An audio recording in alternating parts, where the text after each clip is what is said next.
Buenas tardes, buenos días o buenas noches, depende en el horario en el que estemos cada uno, ya que los participantes sois de diferentes países.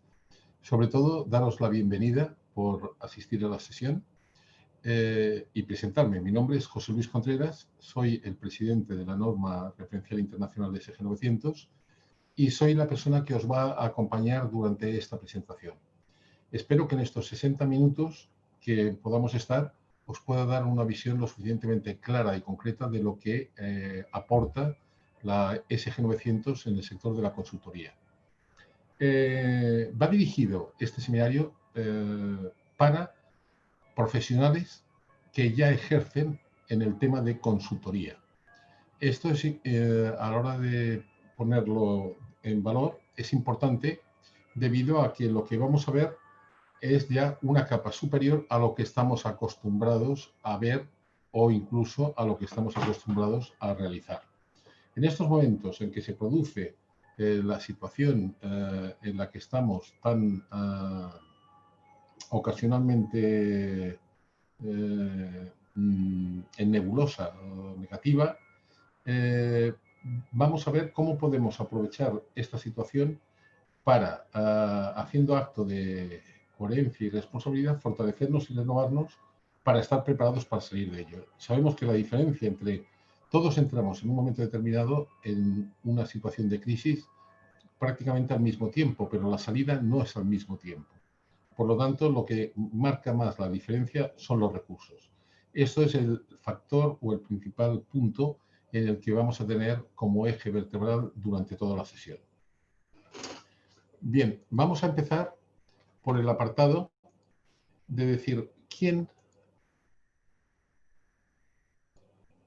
Vamos a empezar primero viendo el apartado principal de quién lo imparte.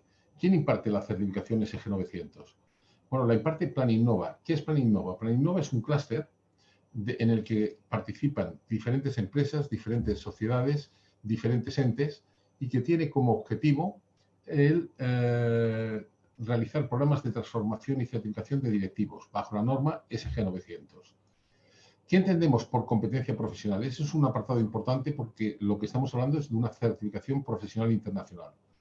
Bien, entendemos por certificación, y eso es una definición de ámbito universal, al conjunto de conocimientos y capacidades que permiten el ejercicio de la actividad profesional, conforme a las exigencias de la producción y el empleo. Es decir, eso que quiere, lo que nos está diciendo es que desde el punto de vista de la norma se tiene que definir cuáles son esas exigencias de la producción y el empleo y en este caso para el ejercicio profesional de la consultoría. Esa es la parte más dificultosa. Estamos acostumbrados a oír temas como si preguntamos ¿qué es necesario para ser un consultor? Pues ser empático, tener capacidad de negociación, tener capacidad de comunicación, tener capacidad de negociación, etc. Eso sería la parte de habilidades. Vale, aquí vamos a hablar del apartado de competencias. Cada competencia está formada a su vez por capacidades. Por lo tanto, eso lo vamos a ver a lo largo de la sesión. ¿Qué se entiende? ¿Qué entiende la norma SG900 por ser apto como consultor estratégico de empresa? Ser apto por la certificación bajo la norma referencial internacional significa ser competente con total autonomía en el pensar, decidir y actuar sobre los procesos y procedimientos determinantes en consultoría, en diferentes contextos, incluso los impredecibles con los criterios y recursos adecuados. ¿Y qué se entiende por certificación? Hoy estamos acostumbrados a oír hablar mucho sobre el tema de la certificación. Bien, desde el punto de vista de la norma, nosotros asumimos como certificación lo que define la Organización Internacional de Trabajo de Suiza. ¿Qué quiere decir? Es el reconocimiento público, documentado, formal y temporal de la capacidad laboral demostrada por un profesional, efectuado con base en la evaluación de sus competencias en relación con una norma. Bien, esto es estrictamente lo que hacemos y realizamos dentro de la norma referencial SG900. ¿Quién certifica? Bien, la entidad que certifica es la entidad certificadora independiente que es AP+. Es decir, AP+ lo que hace es a cada uno de los candidatos le realiza una auditoría, algo parecido a lo de la ISO 9000, pero en lugar de ser para empresa, es para el profesional. El auditor tiene un vis a vis con cada uno de los candidatos, un vis a vis que suele durar aproximadamente de 3 a 5 horas, y en el cual lo que hace el auditor es obtener las evidencias de que posee las competencias el candidato. A partir de ahí pasa a un comité de certificación y ese comité de certificación emite el certificado. Ese certificado tiene un número y es un número personal para cada profesional. Es decir, no puede haber en el mundo dos certificados con el mismo número. Bien, ya hemos visto quién certifica. Veamos ahora qué valor me aporta la certificación. Primero, el ámbito geográfico en el que tiene cobertura la norma es en 75 países. El ámbito de aplicación es universal en empresa. ¿Qué quiere decir? Es válido para empresas tanto de nivel pyme como de nivel mediano y grande. La transparencia y ética van avaladas por lo que es la entidad certificadora, ya que la entidad certificadora es totalmente independiente y lo que hace es justamente dar fe pública de que se poseen esas competencias. Y el reconocimiento en el mercado laboral. La norma SG 900 está avalada por patronales, asociaciones empresariales, universidades, etc.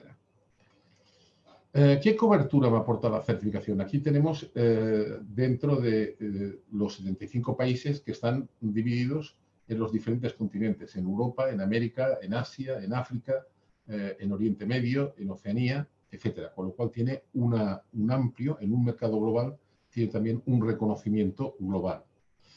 Vale, visto esto, vamos a pasar. Es decir, cuando hablamos de recursos, lo que hemos visto hasta ahora es el primer reconocimiento, el primer recurso, que es el reconocimiento profesional internacional, que significa la auditoría pasada bajo norma, certificada por entidad certificadora, lo cual nos da el certificado. Ese certificado, ¿qué podemos hacer con él? La diferencia respecto a un título académico es que, evidentemente, el certificado da fe pública. ¿Qué quiere decir? Como vemos en una ISO 9000.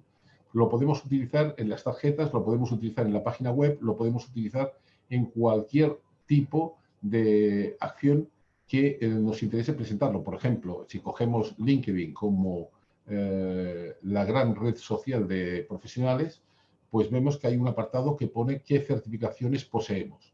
Bien, eso que nos da solidez y garantía, sobre todo en el mercado. Bien, ahora ya entramos en el tema de lo que van a ser los recursos. Decimos, la humanidad no habría evolucionado sin la búsqueda incesante de nuevos recursos. Aquí tenemos algunos de los recursos de la edad de piedra. Una cosa que identifica a los profesionales justamente son sus recursos, utilizar los recursos adecuados. No utilizar los recursos adecuados nos inhabilita profesionalmente. Por eso es muy importante a la hora de tener en cuenta, y la certificación lo tiene, cuáles son los recursos con los que contamos para ejercer profesionalmente. Bien, y ya empezamos a hablar de la inteligencia de negocio SG 900. Decía un famoso físico fallecido el año pasado de la Universidad de Barcelona, cambiar de respuesta es evolución, cambiar de pregunta es revolución. Aquí vamos a cambiar las respuestas y, evidentemente, después las preguntas, pero primero las respuestas. Es decir, vamos a jugar con el tema de dar una revolución y evolución dentro de lo que es la inteligencia de negocio. Para ello, vamos a tener recursos para lo que denominamos la gran transformación. La gran transformación, cuando hablamos de transformación, tiene que haber tres apartados que son importantes: el pensar, el decidir y el hacer. Hacemos lo que decidimos y decidimos lo que pensamos. Bien, los recursos, ¿para qué nos sirven? Para obtener más resultados con menor esfuerzo. Por lo tanto, eso es importante. ¿Qué recursos son los que vamos a tener para poder alcanzar esto? Tenemos dos apartados o dos grupos de recursos. Tenemos los recursos profesionales, que serían los conocimientos, criterios y fundamentos, instrumentos y destrezas. Hasta aquí serían las capacidades y competencias normales. Y tenemos luego los recursos para resolución de problemas. Bien, nos podemos encontrar con dos tipos de problemas. Problemas que tengan solución numérica, que serían las soluciones algorítmicas, y soluciones que nos dan respuestas a problemas que no tienen una solución numérica, que serían las soluciones heurísticas. Y luego, conjuntamente, Ambas nos dan herramientas. Es decir, en un momento determinado podemos hacer la conjugación de soluciones algorítmicas con soluciones heurísticas, lo cual, ¿qué hace? Ayudarnos a encontrar la solución óptima de una forma mucho más concreta, mucho más rápida y mucho más segura. Dentro de las soluciones algorítmicas, decimos, por algorítmicas entendemos el conjunto ordenado de operaciones sistémicas que permiten hacer un cálculo y hallar la solución de un tipo de problemas. Esto, dentro de la norma, lo denominamos como sistemas inteligentes. Y luego tenemos las soluciones heurísticas, que son los atajos mentales que nos facilitan una visión innovadora de la empresa para decidir de forma más rápida y segura para obtener mejores resultados con menos esfuerzo. Y eso sería la parte de creatividad o también el pensamiento lateral. Bien, vamos a ver las reglas heurísticas. Para simplificar, de forma de forma eficaz la dirección de empresas. Para ello, ¿qué tenemos? Las ventajas del modelo heurístico es que el profesional activa su capacidad intelectual, desarrolla su propia creatividad, le hace reflexionar sobre su propia forma de pensar, decidir, actuar y mejorarlo constantemente. Asume confianza y seguridad en sí mismo, disfruta más de su trabajo intelectual y aumenta el rendimiento, mayor capacidad de adaptación a la tecnología y a la ciencia y mayor capacidad de respuestas a cambios del entorno. Es decir, un punto muy importante es que el concepto o el modelo heurístico bajo la SG900 lo que nos permite no es tan solo hacer un poco de esponja de conocimientos, sino que lo podemos aplicar a cualquiera de las técnicas o herramientas que utilizamos hoy en día. ¿Qué quiere decir? Técnicas que podemos utilizar. Podemos hacer un plan estratégico, podemos utilizar un gráfico causa-efecto, el diagrama causa-efecto de Ishikawa del año 43, podemos utilizar mapas mentales, etc. Todo eso que hemos conocido, todo eso que hemos utilizado, cambia absolutamente su forma en el momento que utilizamos el modelo heurístico. ¿Por qué? Porque en el modelo heurístico lo que nos va a hacer es darnos una forma, darnos una integración y una visión integral de todos los procesos con los que nos podemos encontrar. ¿Qué quiere decir? Yo puedo realizar un modelo, por ejemplo, un plan de empresa, pero me puedo presentar, pues, por ejemplo, a ENISA. ENISA es la empresa nacional de innovación, sociedad anónima, como entidad más grande a la hora de ejecutar. Bien, pues justo todos los planes o el plan de empresa que ejecuta o que exige ENISA, lo podemos hacer con el modelo heurístico de forma mucho más clara, mucho más convincente y desde luego, y ya lo veremos, mucho más fácil de comunicar a nuestros clientes, a las empresas. Dentro de las soluciones heurísticas vamos a ver tres apartados. Una, la visión de la empresa más fresca e innovadora. Dos, culturas organizacionales más sólidas y eficientes. Y tercero, tangibiliza la dirección responsable y sostenible. Vamos al primer punto. Visión de las empresas más fresca e innovadora. Aquí hemos hecho un pequeño resumen para que podamos tener en este proceso de aproximadamente, lo que hemos dicho, estos 60 minutos, una visión más o menos clara de lo que nos puede ofrecer la SG900. Por un lado, tenemos los procesos vertebrales de la empresa. Tenemos que saber cuáles son esos procesos, que son justamente los que vertebran las diferentes extremidades y los diferentes elementos que conforman la empresa. Tenemos que conocer los retos para la sostenibilidad económica y social. Tenemos que ligarlos con sus indicadores económicos. Tenemos que conocer, sin ningún tipo de duda o ambigüedad, sus fuentes de resultados y riesgos, las capacidades claves de la dirección, el mapa de decisiones y resultados, la interrelación entre objetivos, procesos y resultados, la visión del negocio, la misión de la organización y el metaliderazgo. Bien, todo esto decimos, necesitamos una visión que nos ayude. ¿Por qué? Porque vamos a tener que comunicarlo a empresas de qué nivel, de todo nivel, a profesionales que tendrán diferentes tipos de cualificación. Por lo tanto, el objetivo básico del modelo heurístico es también hacer y facilitar mucho la comunicación. Para ver estos 10 puntos que hemos comentado dentro del modelo, tenemos cuáles son los procesos vertebrales de la empresa. Bien, los procesos vertebrales de la empresa no los podemos ver por áreas, lo tenemos que ver como procesos. Y decimos mercado, clientes, oferta, actividades, puestos y personas. Si una empresa no tiene estos procesos, podemos asegurar que no es empresa. Es decir, si no tengo mercado, no tengo clientes, no tengo oferta, evidentemente no soy empresa. Con lo cual, el primer punto, y que es el punto de partida, es necesitamos algo más sostenible y más sólido que las áreas, que es algo totalmente ambiguo, mientras que los procesos es algo mucho más concreto. Tendremos oportunidad de entrar en ellos. Los 5 grandes retos que decimos para adecuar la empresa a una realidad de crecimiento sostenible son la rentabilidad, condición necesaria pero no suficiente, la reputación, condición necesaria pero no suficiente, la rotación e innovación, tanto en productos y servicios, condición necesaria pero no suficiente, el rendimiento, condición necesaria pero no suficiente, y la responsabilidad, también condición necesaria y no suficiente. ¿Qué quiere decir? Que necesitamos los 5 retos para poder mantener un crecimiento y sostenibilidad de la empresa.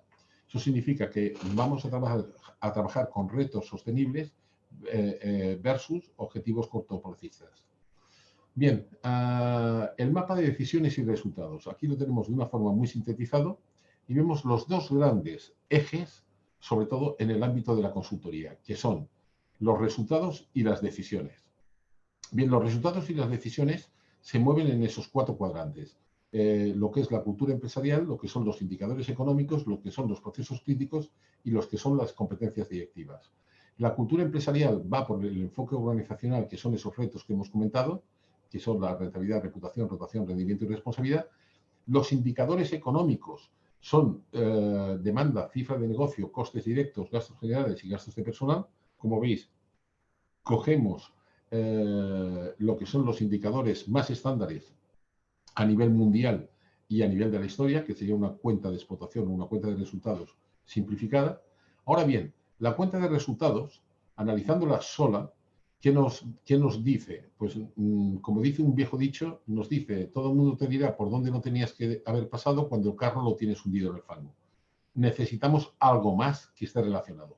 Y ese algo más lo tenemos en el cuadrante inferior, donde nos dice fuentes de resultados y riesgos.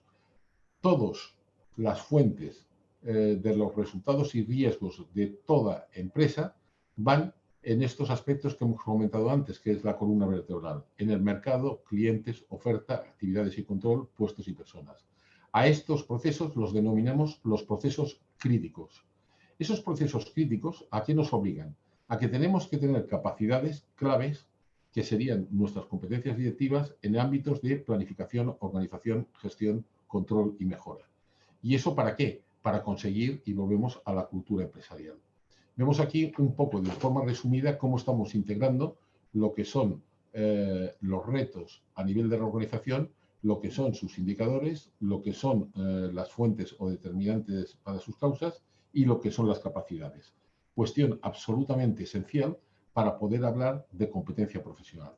Otro aspecto, lo vamos a ver aquí de una forma también resumida, es lo que llamamos la atomización de la empresa. ¿Por qué le llamamos la atomización? Porque es la forma en que, mínima en que podemos reducir la empresa viendo todas las partes esenciales para que puedan interactuar.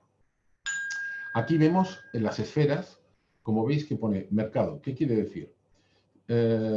Vamos a hacer un poco una lectura ya definida, que es, yo voy al mercado ¿para qué? Para obtener clientes. ¿Y para qué quiero obtener clientes?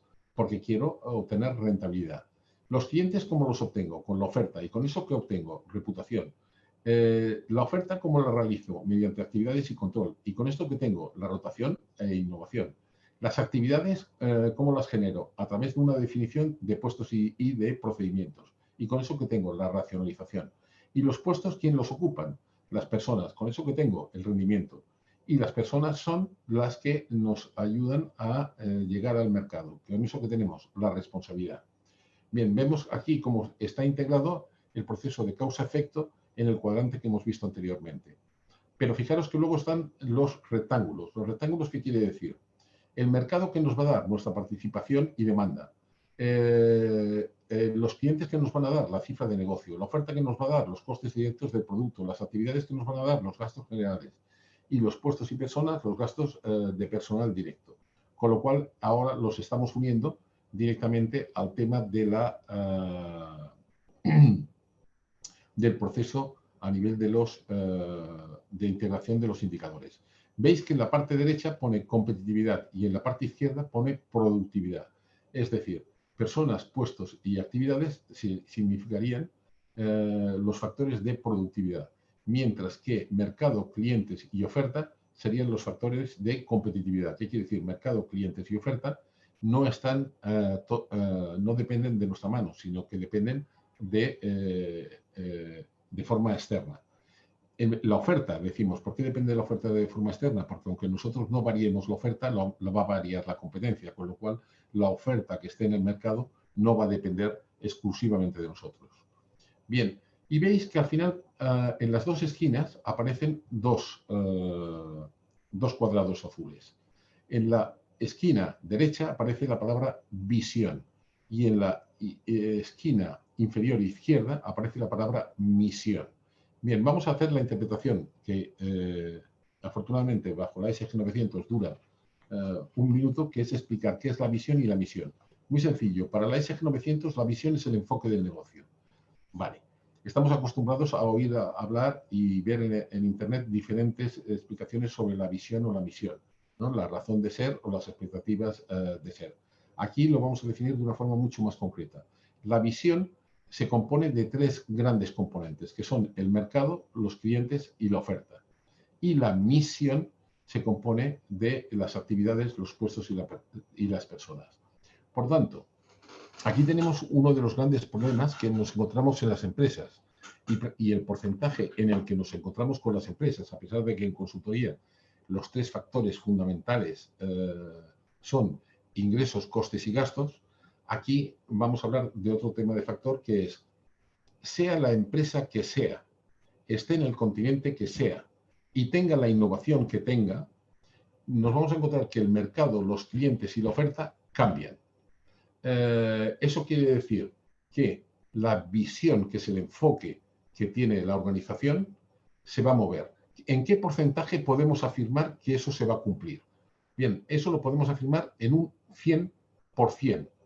Es decir, si cogiéramos cualquier empresa de cualquier sector o cogiéramos las empresas en la historia, veríamos dónde han estado las causas principales de la desaparición de grandes compañías. Evidentemente, nombro las grandes porque las pequeñas es más difícil de poderlas reconocer. Vendrían por estos tres factores: mercado, clientes y oferta. Muy bien. ¿Qué nos sucede? Que luego tenemos actividades, puestos y personas cuya misión principal es estar alineadas a la visión para conseguir la visión de la organización. ¿Qué sucede? Tenemos aquí un hándicap que si lo que hemos dicho, la visión se nos mueve, la misión también se tiene que mover y se tiene que mover de forma que queden ajustadas. Bien, aquí llamamos el metaliderazgo. No hablamos desde el metaliderazgo desde el punto de vista que luego lo hablaremos de comunicación o de gestión de personas, sino que aquí estamos hablando de decir el principal metaliderazgo que se tiene en empresa es alinear los recursos en actividades, puestos y personas, la misión a conseguir la visión. A eso es lo que llamamos el metaliderazgo. Eso no es tan fácil y no es tan sencillo. ¿Por qué? Porque si os fijáis, es mucho más fácil que las personas se ocupen de las actividades y del control, estén desempeñando sus puestos y que las personas estén motivadas en su día a día y, sin embargo, no vean aquello que está en el lado derecho, es decir, mercado, clientes y oferta. Por eso es muy importante el hecho de tener esta visión holística versus reduccionista. ¿Qué sucede? Que siempre se nos había expuesto la visión reduccionista. ¿Qué es la visión reduccionista? Desde que en 1908 empezó el primer máster en Estados Unidos, lo que se hizo fue decir, bueno, ¿cómo vamos a poder hacer que las empresas que tienen ejecutivos, mandos y directivos que están teniendo grandes crecimientos porque la explosión ferroviaria en Estados Unidos hizo y iba convirtiendo a las empresas locales en empresas estatales, les dio un gran nivel de crecimiento? Entonces lo que se pensó fue decir, vamos a coger la empresa y reducirla en áreas. Esas áreas, que pueden ser área de recursos humanos, área de comercial, área de finanzas, área de administración, etc. ¿Con qué objetivo? con el objetivo de que la suma de las partes nos den una idea del todo. Bien, en la práctica, y vosotros que la gran mayoría habéis tenido experiencia y tenéis experiencia consolidada en el ámbito de la consultoría, sabéis que eso no es así, es decir, que la suma de las partes no nos da la visión del todo, sino que la visión del todo es la que nos da la coherencia de cada una de las partes. Esto es lo que realiza y aporta la visión de la ESG 900. El segundo punto son las culturas organizacionales, que sean más sólidas y más eficientes. El primer punto es que la mayor herramienta que se tiene en el ámbito de consultoría y que se tiene que saber utilizar muy bien es el lenguaje. Por eso decimos el lenguaje no contable, no nos referimos al tema de contabilidad, nos referimos a que no podemos utilizar el lenguaje para contar cosas. Necesitamos que el lenguaje mueva cosas, es decir, que sea un lenguaje que provoque la acción. Un aspecto para ellos también súper importante es saber preguntar, escuchar y responder. Objetividad y criterio en la comunicación, preguntas poderosas, preguntas clave, las 5 dimensiones del liderazgo del hacer y nuevos modelos organizativos. Aquí resumimos un poco la parte de la cultura organizacional. Vamos a verlo un poco. ¿En qué somos preguntas poderosas? ¿A qué llamamos preguntas poderosas? Preguntas poderosas son las que nos permiten evitar lo que se denomina el sesgo cognitivo, es decir, el sesgo cognitivo lo que nos viene a marcar es que según la pregunta que hagamos antes, la pregunta que formulemos, nos va a dar un sesgo que nos puede distanciar de la realidad, incluso de la racionalidad. Por lo tanto, decimos, por ejemplo, yo quiero preguntarle, imaginaros que estoy hablando con un cliente y en un momento determinado quiero saber cuál es su punto débil o cuál es su punto más fuerte. Si se lo pregunto de forma directa, es muy difícil que llegue a una conclusión de forma clara y concisa. Ahora imaginaros, que pregunto, ¿en qué son ustedes más débiles? ¿Comunicando el valor, entregando valor o generando valor? Son básicamente las tres cosas que, si os fijáis, son las que hemos hablado anteriormente con lo que es la visión. Si a mí me responde, es mucho más fácil para, en este caso, el receptor, por parte de la empresa, poder contestar de esta forma, decir, no, miren, lo que somos más débiles es en comunicar el valor. Vale, ya me está dando una idea mucho más clara de qué tipo de empresa es en la que estoy entrando, qué tipo de empresa es en la que voy a tener que actuar y por dónde tengo que empezar a priorizar. Otro tipo, por ejemplo, de preguntas poderosas es cuando estamos hablando y nos están diciendo, por ejemplo, problemas de oferta. Imaginaros que es a la hora de generar valor. 5 preguntas claves. ¿Existe para mis clientes una forma más fácil de utilizar o adquirir nuestra oferta? ¿Existe para mis clientes una forma más rápida de adquirir nuestra oferta? ¿Existe para mis clientes una forma más económica de utilizar y adquirir nuestra oferta? ¿Existe para mis clientes una forma más segura de adquirir o utilizar mi oferta? ¿Existe para mis clientes una forma más agradable de adquirir o utilizar nuestra oferta? Eso nos da directamente ya una visión mucho más concreta de los factores donde debemos actuar. Nos concentramos demasiado en lo que conocemos e ignoramos lo que no conocemos, lo cual nos hace confiar demasiado en nuestras creencias. Eso lo dice el famoso Daniel Kahneman, gran psicólogo, y por supuesto lo que eso en consultoría viene a ser un talón de Aquiles. ¿Por qué? Porque evidentemente tenemos creencias, evidentemente tenemos valores, evidentemente tenemos conocimientos, evidentemente tenemos experiencias, pero evidentemente esas experiencias no son lo mismo hoy que en 1990. Desde la ESG 900 ponemos un hito y una fecha. Y diréis, bueno, ¿y por qué 1990? Porque en 1990 se utilizaba lo que es la gestión del puño. ¿Qué es la gestión del puño? Son utilizar los 5 dedos. El primero, si nos preguntaban, ¿qué tengo que hacer? Pues mira, lo que tienes que hacer es vender más, comprar más barato, pagar más tarde, cobrar más pronto y gastar menos. Con esos 5 puntos ya teníamos una predefinición que aun siendo simplista, nos servía para cualquier tipo de empresa, evidentemente con formas más técnicas y no con formas tan drásticas. Bien, en el caso ¿qué pasó en 1990? Bueno, en 1990, por poner un ejemplo, si hablamos de tecnología, no existía la web. no existía Internet en su forma de utilización convencional. Pero tampoco existía la gran batería de normas que empezaron a salir a partir de ahí. Estamos hablando, por ejemplo, no existía la ISO 9000 a nivel de servicios, no existían las normas de medio ambiente, no existía la legislación en temas como es la LSI, la LOPD, la protección la protección de datos y el tema de prevención de riesgos laborales. Y así os iría diciendo innumerables cosas. Todo eso nos ha venido desde 1990 para acá. Y eso, incluido el tema del compliance, todo eso nos ha generado toda una serie de puntos de dificultad en el apartado de la gestión. Y eso nos ha obligado a tener que cambiar esas creencias o esas experiencias, a tenerlas que actualizar a una forma vertiginosa. Eso es muy importante. ¿Por qué? Porque si vemos todos estos apartados, hay dos formas de poderlos ver. Uno, cada uno de forma independiente, u otro de una forma sistémica. Si lo vemos de forma independiente, los temas, los costes y las dificultades son realmente abismales. Si lo vemos de una forma sistémica, se simplifica muchísimo más de lo que nos podemos llegar a imaginar. Muchos de vosotros estaréis acostumbrados a realizarlo de esa forma. Pero entonces veréis que, claro, si yo tengo, por decir algo, tengo que realizar incidencias, esas incidencias me van a servir para todos los procesos que tengo dentro de la organización. El tema del organigrama.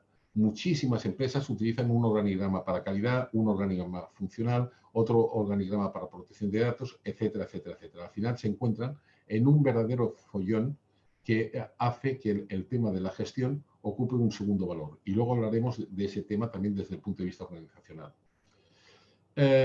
Preguntas clave.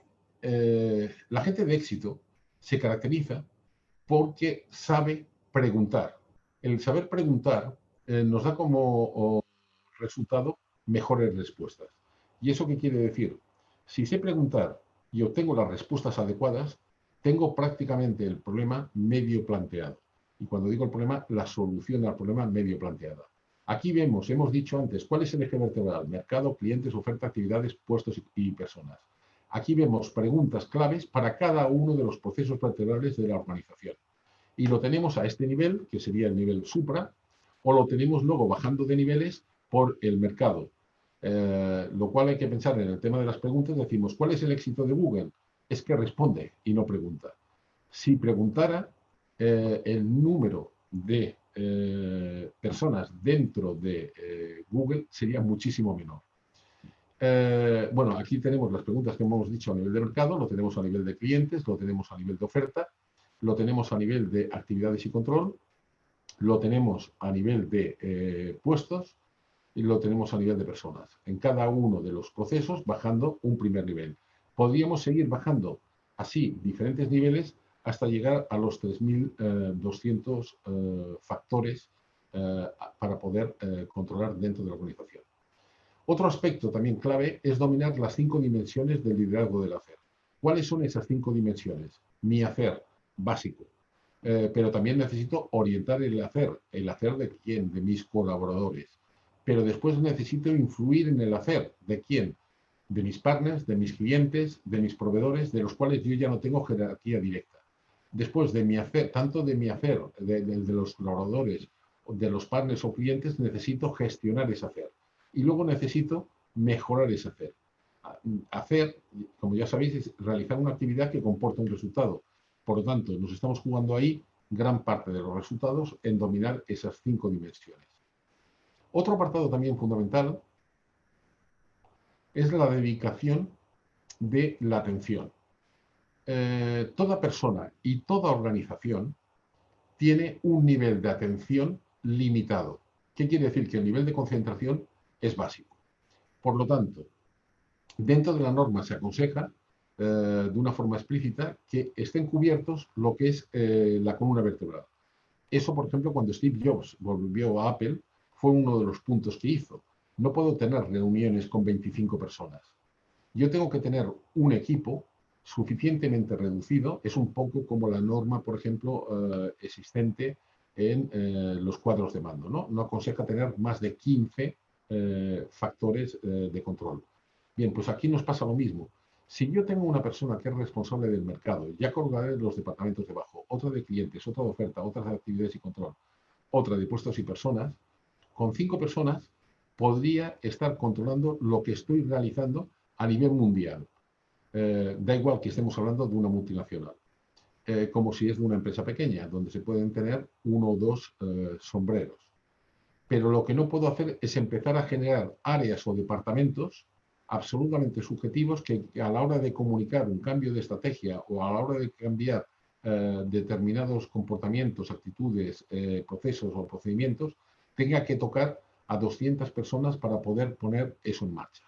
Aquí veis un pequeño organigrama que es de forma mucho más concreta. Ese organigrama, evidentemente, podemos jugar con él y lo podemos extender. Aquí lo veis un poco más, pero dentro de todo lo que hemos hablado, es decir, mercado, clientes, oferta, actividades, control, puestos y personas. Hay que tener en cuenta que el organigrama es el modelo más sencillo para explicar de forma clara y funcional lo que hace la empresa. Si ese organigrama, que es el más sencillo, el que vamos a desarrollar en un principio en papel o en ordenador, no lo sabemos hacer, difícilmente vamos a ser capaces de poder hacer funcionar lo más complejo, que es la realidad, donde los factores se nos van a multiplicar y mucho. Es el mapa de dónde estamos actuando. Por lo tanto, es muy importante tener un criterio claro. El otro apartado es tangibilizar la dirección de forma responsable y sostenible. ¿Qué quiere decir? Bien, uno de los apartados claros a la hora de ver, cuando hicimos la norma, hicimos preguntas a miles de directivos, y estoy hablando de preguntas desde el punto de vista, con la metodología presencial. La primera pregunta que hicimos fue cuáles han sido las claves del éxito para que alcanzara su empresa la supervivencia y su crecimiento. Bien, a las respuestas las intentamos tabular, las intentamos verlas y no encontramos algo que nos diera un sentido claro de comportamiento común. ¿Por qué? Porque se unían ahí muchos criterios y ámbitos de tipo voluntarista, de los que estamos acostumbrados a ver en los temas de autoayuda, etc. Bien, necesitamos algo mucho más concreto, mucho más tangible, que fuera norma. Hay que pensar que dentro de la norma solo hay dos posibilidades, el apto o el no apto. Y no se puede hacer nunca por criterios ni subjetivos y que no sean tangibles. Con lo cual nos vimos obligados a coger y decir, vamos a ver, ¿cuáles son los riesgos que ha tenido que superar? Cambiando la pregunta, evidentemente nos cambió mucho la respuesta. Y de esa respuesta sí que pudimos deducir. Y de ahí viene los que hemos comentado, los procesos críticos que hemos visto como que son el eje vertebrador de la empresa. Pero, ¿qué tenemos? Que esos procesos, al principio lo decíamos, son las fuentes de todos los resultados de la empresa, pero también son las fuentes de todos los riesgos. Dentro de la norma SG 900 y dentro del compliance de la SG 900 se establecen tres tipos de riesgos. Los riesgos penales, aproximadamente, que son 33. Los riesgos legales no penales, que son aproximadamente 330. Y los riesgos de gestión, que son unos 3.200. Aquí vemos, por ejemplo, los riesgos penales, cómo van vinculados a las actividades, de tal forma que si no hay actividad, no hay riesgo. Es decir, compliance existe y el compliance empresarial existe porque las empresas realizan actividades. Actividades en el mercado, actividades de clientes, actividades de oferta, actividades y control interno y puestos y personas. Todo ello nos genera unos riesgos que evidentemente dentro de esa visión, y es lo que os comentaba, el hecho de tener ese eje vertebral nos permite aunar y tener una visión holística de cuál es la realidad de la empresa. Bien, lo que hemos visto en este apartado es la visión de la empresa más fresca e innovadora, culturas organizacionales más sólidas y eficientes y tangibilizar la dirección de forma responsable y sostenible. Ahora pasamos a las soluciones algorítmicas. ¿Qué son las soluciones algorítmicas? Las soluciones algorítmicas es aquello que nos permite encontrar soluciones vía números. Para ello, decimos, la calidad de las decisiones es directamente proporcional a la calidad de la información. Bien, necesitamos información a nivel de la empresa de forma muy concreta, de forma que esté diagnosticada, de forma que esté interpretada y de forma que tenga absoluto rigor. Y necesitamos, el segundo punto, es tener una transformación continua de nuestras competencias y capacidades, que es lo que a nivel internacional se denomina para la profesión el desarrollo profesional continuo. Un profesional en cualquiera de las esferas que toquemos no está limitado al tiempo. Es decir, se tiene que estar formando en su día a día a partir de toda su vida profesional para poder alcanzar una vida larga de éxito. Eso, las soluciones algorítmicas, ¿qué hacen? Aquella frase que decía Maslow, cuando la única herramienta que tienes es un martillo, todo problema comienza a parecerse a un clavo. Cuantas más herramientas tengamos, más nos podemos adecuar a las diferentes soluciones que tenemos que encontrar. Dentro de las soluciones, vamos a tener que utilizar soluciones que nos llevarán con modelos econométricos, análisis de correlación, análisis de series temporales. Es decir, toda una serie de cálculos que lo que nos hacen es poder utilizar desde el punto de vista de soluciones algorítmicas un modelo que integra tanto la técnica, por ejemplo, imaginemos algo muy común, el análisis de satisfacción de clientes. Bien, está claro que hacer un cálculo por Excel no nos es suficiente. Es decir, la gente está contenta con la sesión o la gente está contenta con el café. Bueno, necesitamos saber y que el informe ya nos lo dé cuáles son aquellas acciones que cambiándolas va a aumentar más el grado de satisfacción. Y eso significa qué acciones están correlacionadas con la satisfacción final. Los sistemas algorítmicos nos dan respuesta a qué debo hacer para atraer nuevos clientes, cómo mejoro la fiabilidad de mis previsiones de venta, cómo aumento la productividad de mi oferta comercial, etc. Esto es muy importante porque hay que separarlo de un aspecto que tenemos hoy en día muy claro todos, que son el tema del marketing digital. Bien, lo que denominamos la transformación digital. Me gustaría hacer simplemente una reflexión sobre el tema que creo que es clave cuando hablamos del tema de tecnología y ahora estamos hablando de los sistemas inteligentes también de tecnología. Pero cuando estamos hablando de la tecnología convencional, imaginaros la época en que los bancos empezaron a poner los primeros cajeros automáticos. Bien, los vendedores decían, bueno, esto le va a dar una ventaja competitiva al banco, le va a ahorrar costes, le va a hacer que los clientes esperen menos, etcétera, etcétera, etcétera. En el caso de España, la empresa que más cajeros instaló fue Nisdorf. Bien, empresa que actualmente ya no existe. ¿Y qué quiero decir con ello? Que cuando estamos hablando de tecnologías, por ejemplo, redes sociales, ¿es necesario? Sí. Pero ¿quién va a tener el acceso a las redes sociales? Todo el mundo.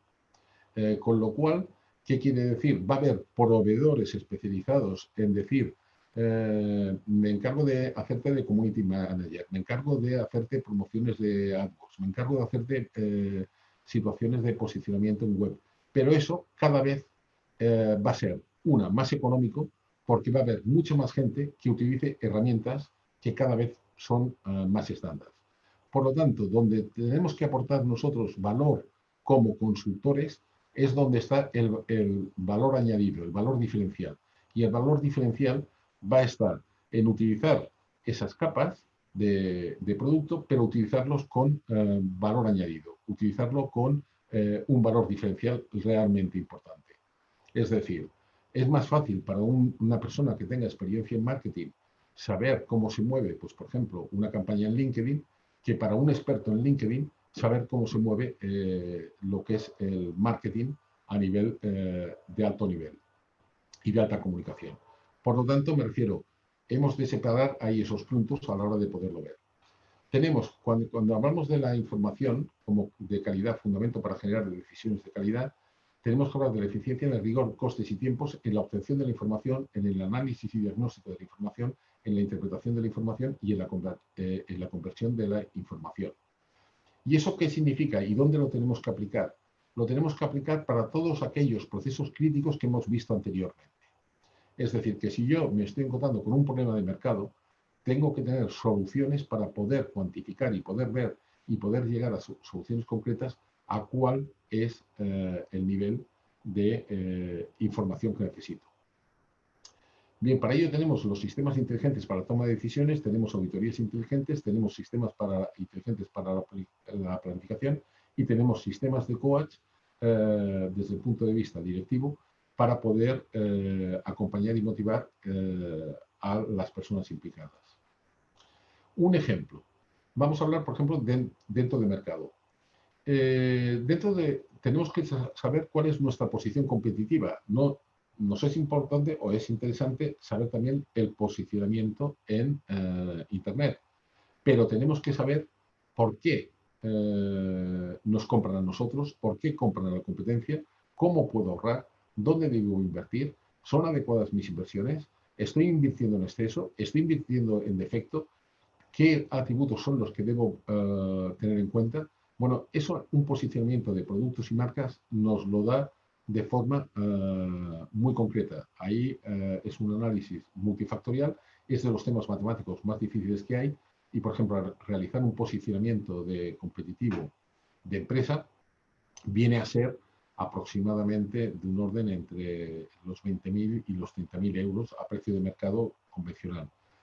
Bien, ¿eso qué quiere decir? Que yo tengo que ver el mensaje. Me acuerdo, por ejemplo, haciendo un análisis de posicionamiento competitivo para una universidad.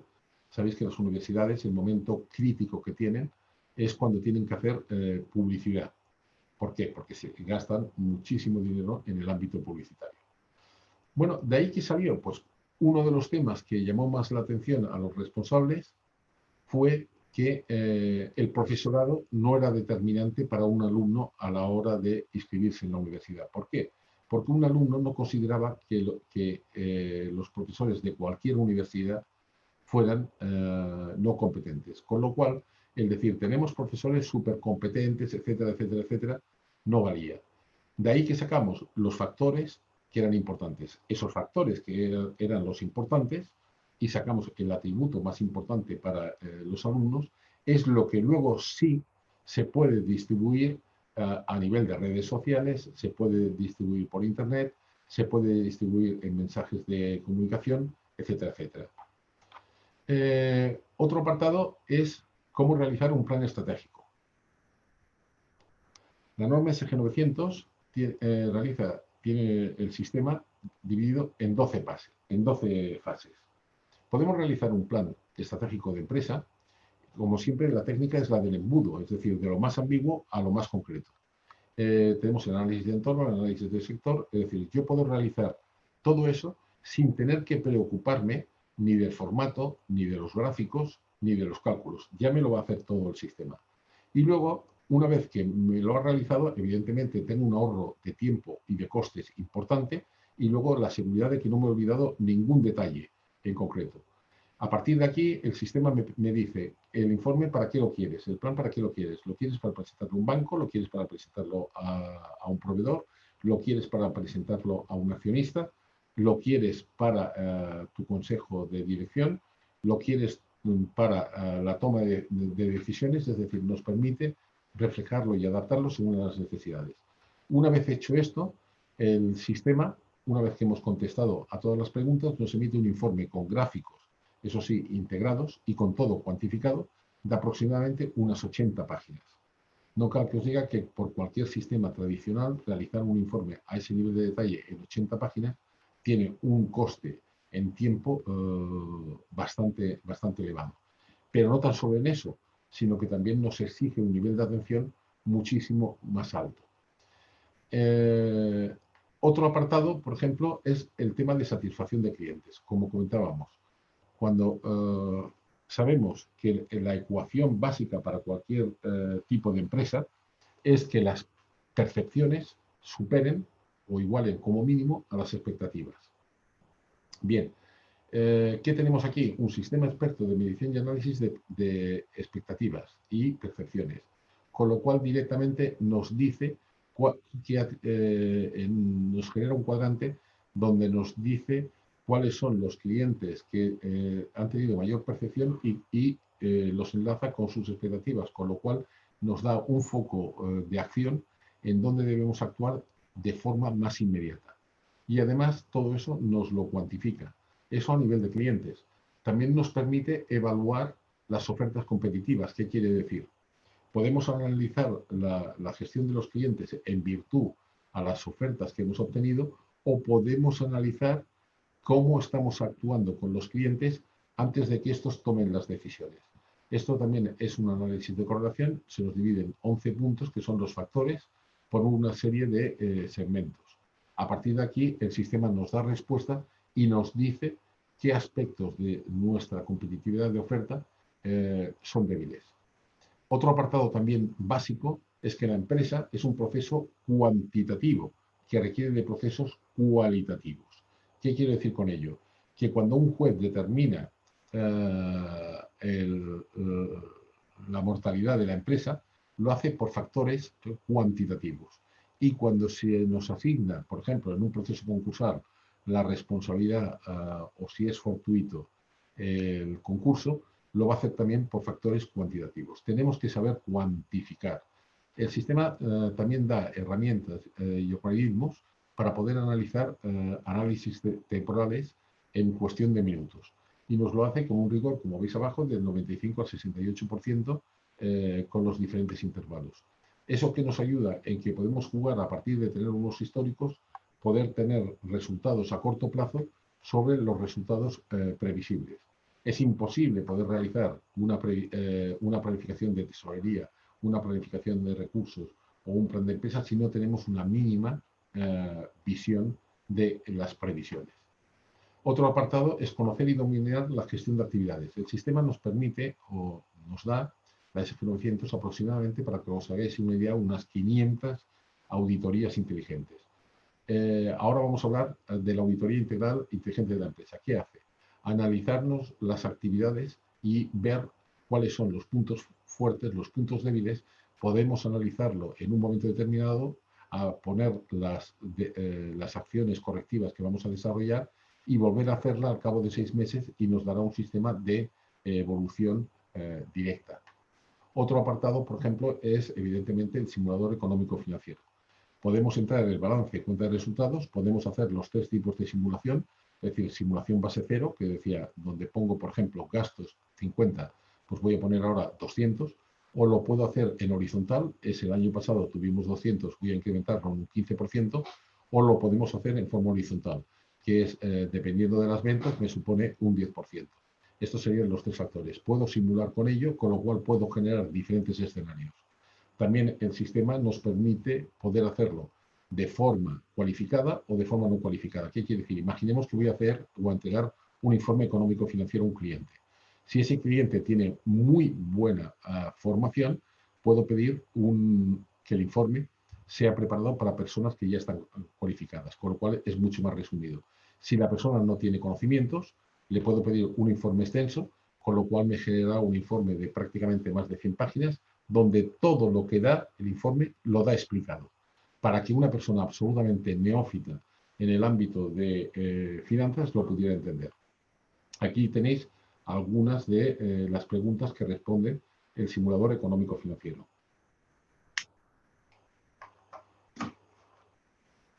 Otro apartado es analizar el clima social y laboral. Ya sabéis la importancia que tiene, tanto desde el punto de vista de motivación, desde el punto de vista de cohesión y desde el punto de vista también de normativas. Es decir, el sistema incluye también un sistema experto de medición y análisis del clima social y laboral.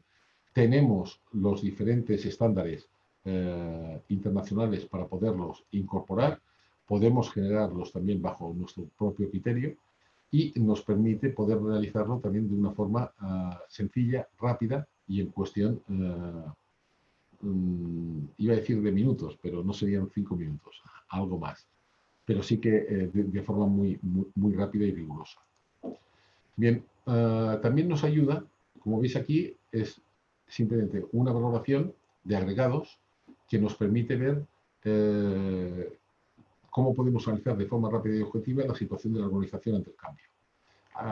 Lo tenemos en el cambio, lo tenemos también en la información y la formación, y así lo teníamos con diferentes criterios, y aquí ya nos aparece puntuado cómo se encuentra esta organización a nivel de los procesos críticos, a nivel de dominios de organización, dominio de la gestión de la organización, etc. Y luego ya, por último, tenemos la transformación continua de nuestras competencias y capacidades, que es el desarrollo profesional continuo. El desarrollo profesional continuo es que cuando estamos haciendo la certificación nos vamos a centrar en todo lo que hemos visto, pero de forma muy concreta, dominar. ¿Por qué? Porque la certificación justamente y el auditor lo que nos va a pedir es no tan solo lo que hemos visto al principio. ¿Tiene usted los instrumentos? Sí. ¿Los domina? ¿Conoce sus fundamentos? ¿Conoce los criterios? ¿Los sabe aplicar a cualquier organización? Todo eso lo vamos a tener que dar evidencia. Bien, el DPC lo que hace es multiplicar el número de herramientas, el número de recursos que tenemos a su máximo exponente. ¿Qué quiere decir? Que yo, por ejemplo, dentro del DPC hay dos apartados. Se me multiplican en prácticamente por 1000 los sistemas algorítmicos. Pero además tiene un sistema que escoge todo aquello que es relevante por diferentes instituciones, por diferentes gurús a nivel mundial, y nos lo pone en una base donde nosotros podemos actuar conforme nosotros queramos. ¿Qué quiere decir? Que para nosotros es importante que el profesional pueda haber leído un libro de Goleman, pero es importante que también vea a Goleman explicando la inteligencia emocional. Es importante conocer cómo los gurús exponen sus ideas, cómo las dan, y hacerlo de forma directa. El DPC lo que hace es aportar conocimientos, aportar fundamentos, aportar criterios de diferentes canales, que pueden ser YouTube, que pueden ser PDFs, que pueden ser webs, y aparte aporta esas más de 1000 soluciones algorítmicas, que serían sistemas para poderlos aplicar dentro de la organización. Es decir, lo que hemos visto como recursos y ejemplos de los recursos heurísticos de la norma referencial internacional, las soluciones para todos los procesos críticos de negocio, más de 1000 soluciones listas para utilizar, y el desarrollo profesional continuo, que serían las 3 partes de las soluciones algorítmicas.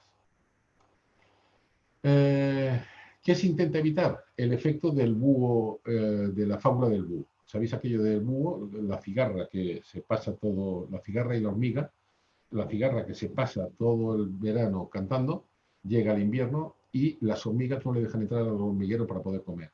¿Qué hace la cigarra? Irse a ver al consultor del bosque, que es el búho, que está subido en lo alto de un pino, y le preguntan la cigarra: oye, búho, ¿cómo hago para comer? Porque resulta que las cigarras no me dejan entrar las hormigas no me dejan entrar en el hormiguero y no puedo comer. Contesta el búho: muy sencillo, conviértete en hormiga, la hormiga portero no te reconocerá y podrás entrar en el hormiguero y comer aquello que quieras. Se marcha la cigarra, va con la cabeza así, así, así, vuelve y le pregunta al búho: oye, ¿y cómo hago para convertirme en hormiga? Y responde el búho: eso ya es un problema técnico, yo solo soy el consultor. Eso es lo que intentamos que no ocurra, y hacerlo de forma sencilla y segura. Como vemos, el pensar, decidir y actuar de forma altamente profesional es el objetivo de la norma referencial internacional, y aporta soluciones para todo el eje vertebral que hemos comentado, que es lo que conforma la empresa.